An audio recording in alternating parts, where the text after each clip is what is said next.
So what am I laughing about? I'm laughing at myself, grimacing a little into the camera.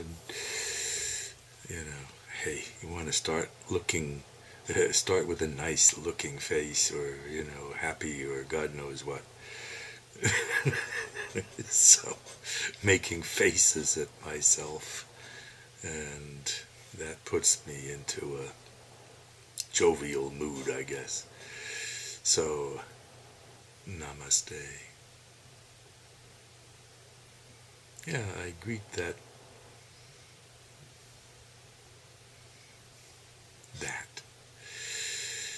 within you. Sacred spot, holiness, uh, divine nature. I mean, it's all bullshit. But, I mean, the point is staying alive and feeling good while you're at it. What else?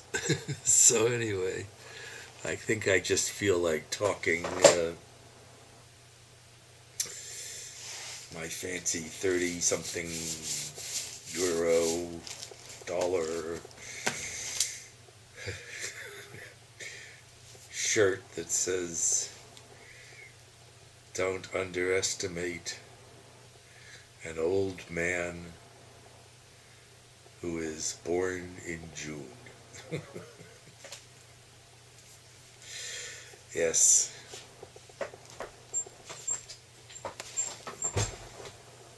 And there he is, the old man.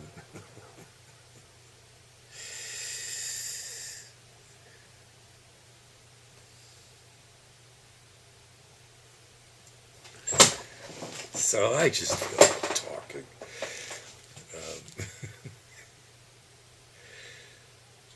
Having disposed of duct tape and air bladder armrests, we're making progress. I feel pretty good. I'm still, it feels funny that they are like air bladders underneath the blanket, and they move like air bladders, but they don't press at one spot because they're so conformable. They press kind of evenly over a large area of skin, which is the whole point of being soft, and they feel pretty good. Anyway,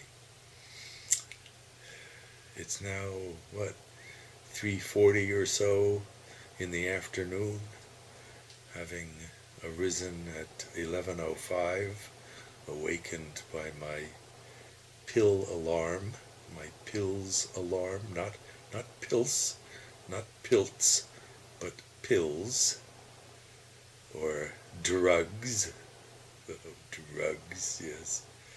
Evil sounding word, kind of like dragon, drugs, yes. Medications. There's actually something like 6 of them, and I've been taking a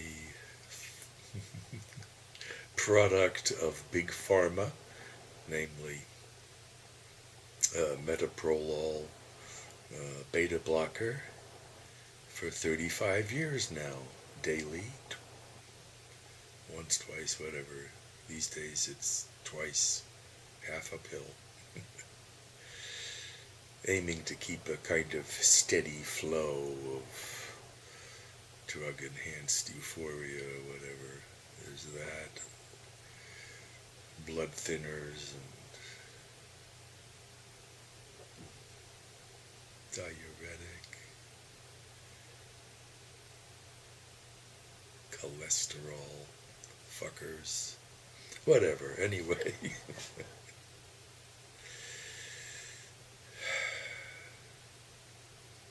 Beginning with my 2 days after my 50th birthday heart attack, I've been a customer, steady customer of pharmaceutical companies, and will remain so till the day I die, apparently. No reason to believe otherwise. Anyway, which reminds me of the war against some drugs.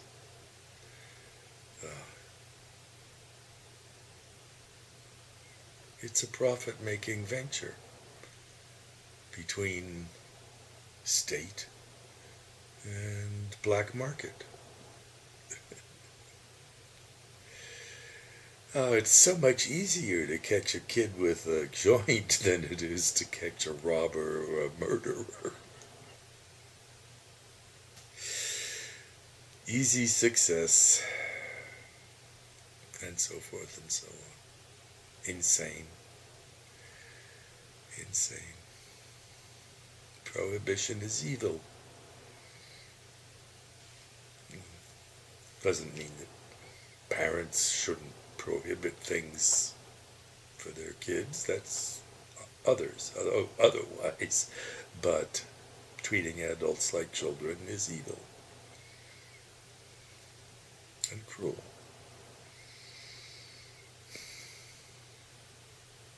So I get to rant.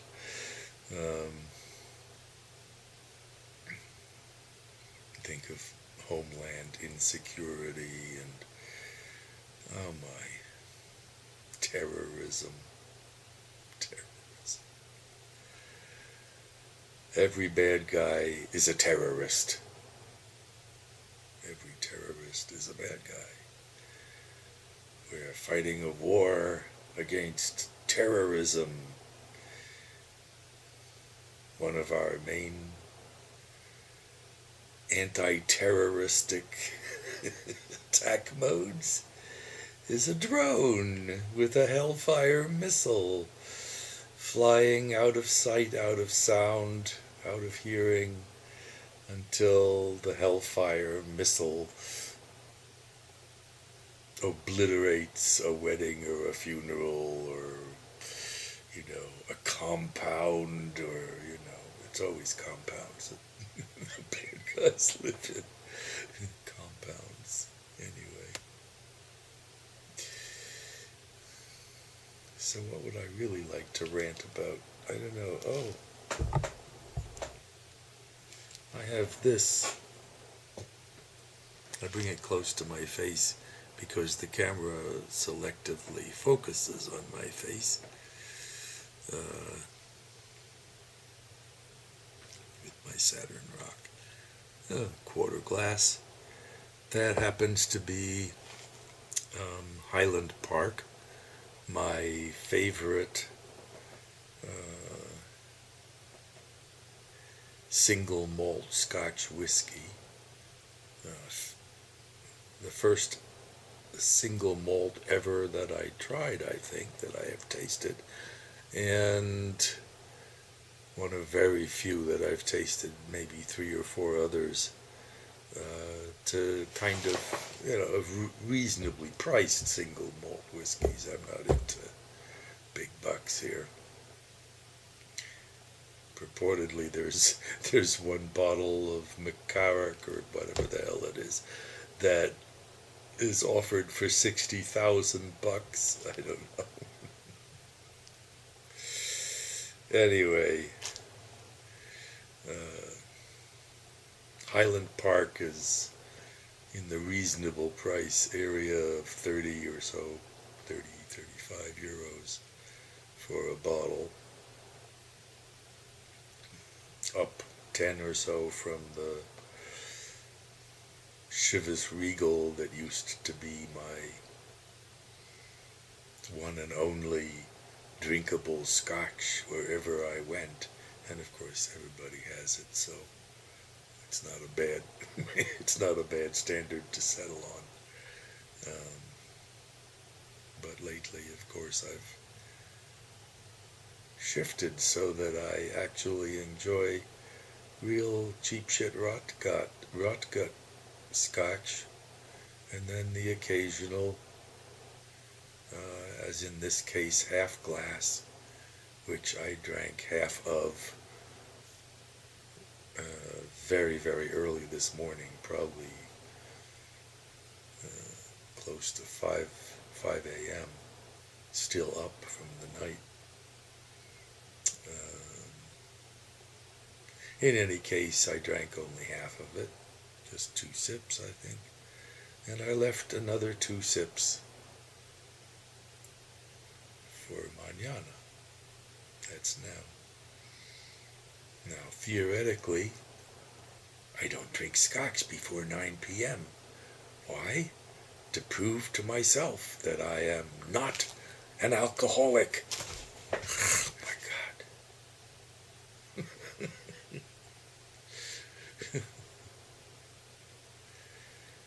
Whatever. A rose by any other name. So,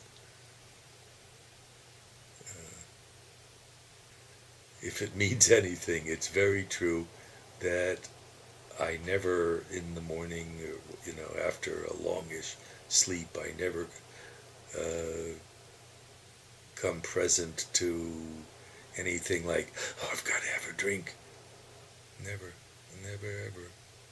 Sometimes when I cough and have a slight soreness in my throat, I will think of a sip of scotch as a curative.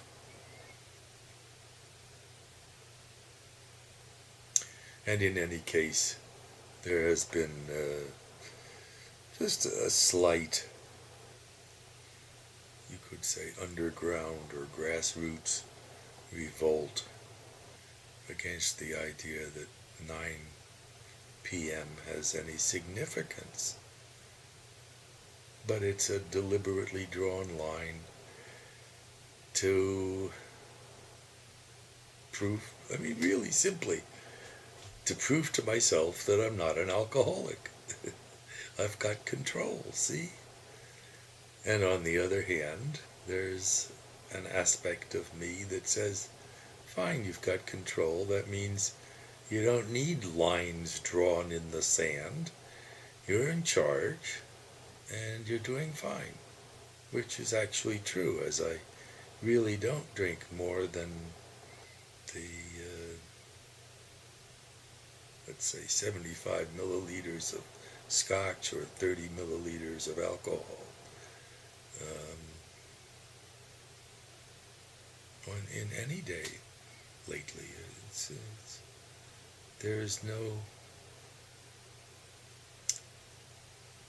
binging. It's just nice to have a little mouthful of scotch from time to time. So, you're a witness. Now, interestingly enough, people say that our fingerprints on the feet also have a function which is enhancing what do you want to say? Contact power, let's say, of fingers when wet. And it's a fact, even, that when they're dry, it's difficult or impossible, apparently, to remove this Saturn rock from the glass.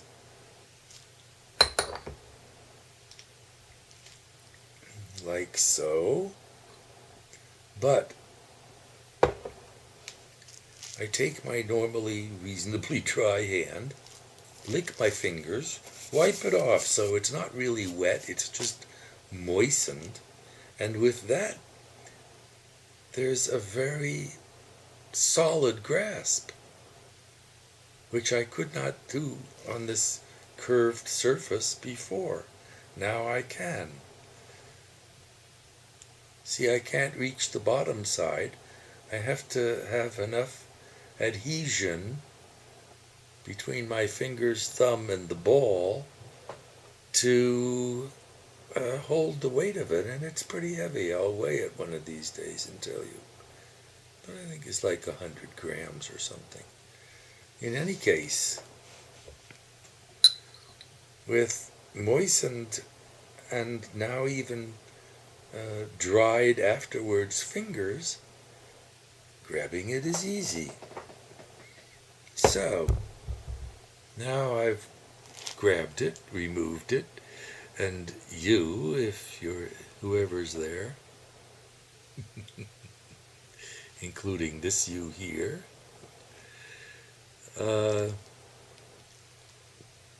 who are you? Yes, this you here will have a sip.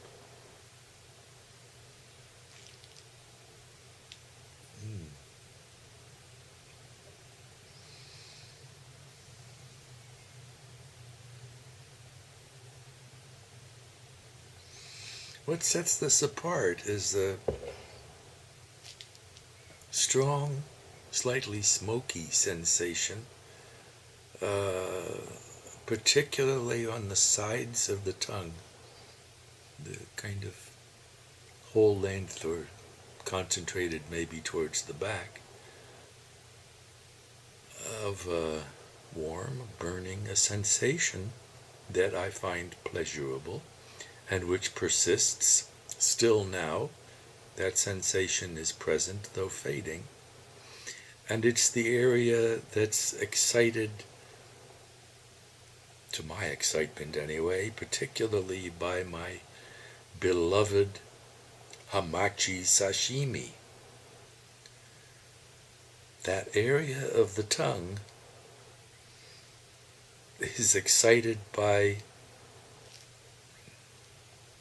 just a taste of Highland Park, more than most, and not too much. One or other of the smokier single malts that I've tasted is somehow too much. I don't know. I haven't studied the location on the tongue especially, but I don't like it too smoky, and Highland Park is very nice. Discovered in an Irish bar, watching rugby on television, large screen TV, drinking. I think I must have had a Guinness, and somebody kind of pushed this scotch and did me a favor. So I'm a moderate price single malt scotch aficionado, and I really, well, I've had, I think it's Macallan, I'm not sure, a very expensive shot of a single malt that has been mentioned in a couple of spy stories or mysteries or something, where somebody super rich is involved and serves this, if McCollum is right, serves this particular single malt, which is very expensive, around $250, $300 a bottle, I think. Anyway, it was good, but I don't remember it very clearly, and so I can't quite compare it in my mind with Highland Park, but Highland Park is a very pleasurable experience. And my goodness, I have babbled on for 19 minutes and 21, 2, 3, 4 seconds. Oh well. I'm not done yet. I think I'm going to hit 20 minutes. Another taste.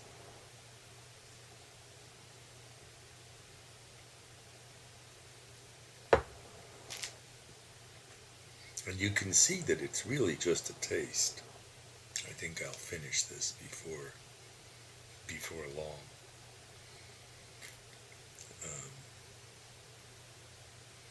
But you know,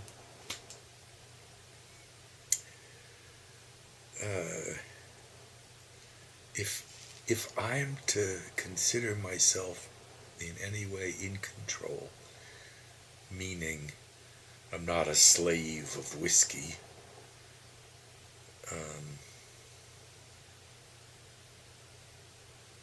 although an early phase has been simple rule 9 o'clock.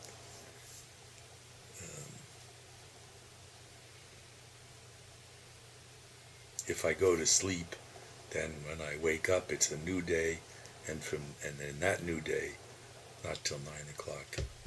It's been a simple rule, and I think at this point it's unnecessary.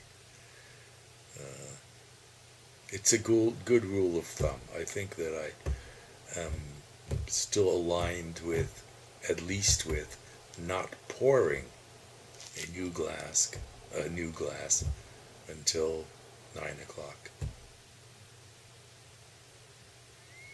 And I still count cigarettes before 9 and after 9 with the intent of verifying that drinking or not drinking, scotch or no scotch, is not a great significant aspect of how much I smoke, and it seems that it's not. And it's also a mental exercise, keep my gray matter gray, that I count the cigarettes each day at 9 o'clock or thereabouts, usually somewhat after, and remember the number, which is typically in the teens. Remember the number by visualizing an electronic component color code. 1 is brown, 5 is green. The colors after brown, starting with 2, is red, orange, yellow, green, blue, violet, gray, white. White is 9.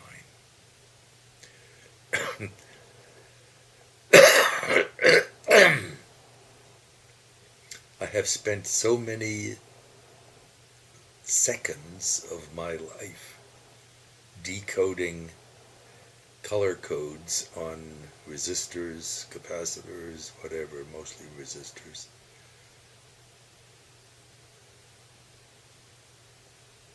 It appears that just visualizing for an instant the 9 o'clock cigarette count, which will include, by the way, filters from cigarettes that I smoked elsewhere and did not put the butt into this ashtray, so that the count is maintained. OCD at its best. In any case, it appears that I always am able to remember what the count was, like kind of the old memories have been replaced, it appears.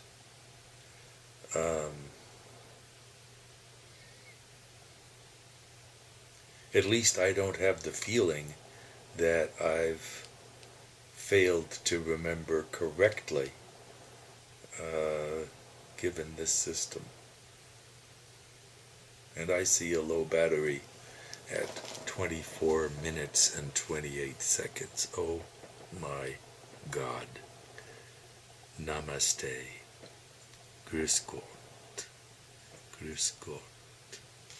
Ciao. Oof.